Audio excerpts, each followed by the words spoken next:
My wife said, "You're nothing more than a co-parent, not my real match." So I became exactly that, detached, indifferent, and unavailable. But when she finally noticed, it was already too late. I'm 36, married Sarah when we were 27. Have 7-year-old twins. I work 50, 60-hour weeks as a senior portfolio manager, while she runs a blog about women's empowerment that makes zero money. For years, I've been handling most household stuff, getting up with kids, making breakfast, helping with homework, attending school events, because someone had to do it while she was finding herself. She spent her time at networking events, women's circles, posting Instagram quotes about outgrowing people, always too busy with her journey to actually parent. Meanwhile, I supported every career change, every retreat, every passion project that never made a dollar. The breaking point came on a Tuesday night. I just put the twins to bed after a 12-hour workday, helped Ethan with his science project, read Emma her story. I came downstairs exhausted, thinking maybe we could watch something together. Sarah was rinsing a plate when she dropped it on me. "You're nothing more than a co-parent to me, Tom, not my real match." Her voice was calm, like she was telling me we needed dish soap. She didn't even turn around. I think we both know this hasn't been a real marriage for a long time. You don't challenge me intellectually. You don't get what I need as a woman in today's world. I want a partner who can match my energy and understand my journey. The worst part wasn't what she said.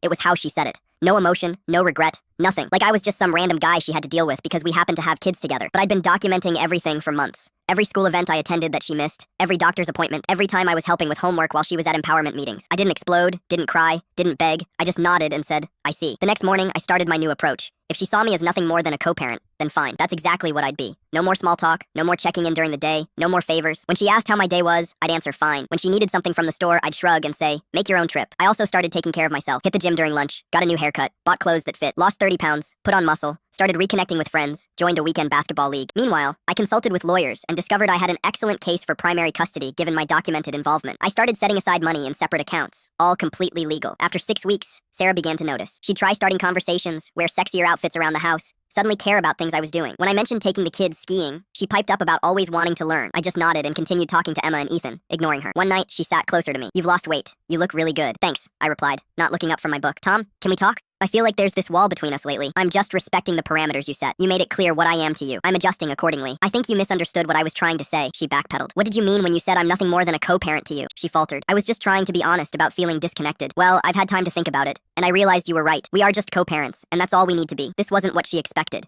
She thought I'd chase after her, beg for attention, keep trying to win her back. Instead, I'd given her exactly what she asked for. Her efforts intensified. She started cooking my favorite meals, asking about my day, and actually listening, offering to take care of the kids so I could have time off. But it was too late. I couldn't unsee what I'd seen, couldn't unfeel what I'd felt when she so casually dismissed our entire relationship. 3 months later, I sat her down with a manila folder. I want a divorce. Inside were divorce papers, financial statements, and documentation of every time I'd been the present parent. Most importantly, there was a letter from my lawyer explaining that given my income and involvement with the kids, she would likely be paying me child support. Her face went white. The courts always favor the mother, not when the mother has barely been present. The kids' teachers know me, not you.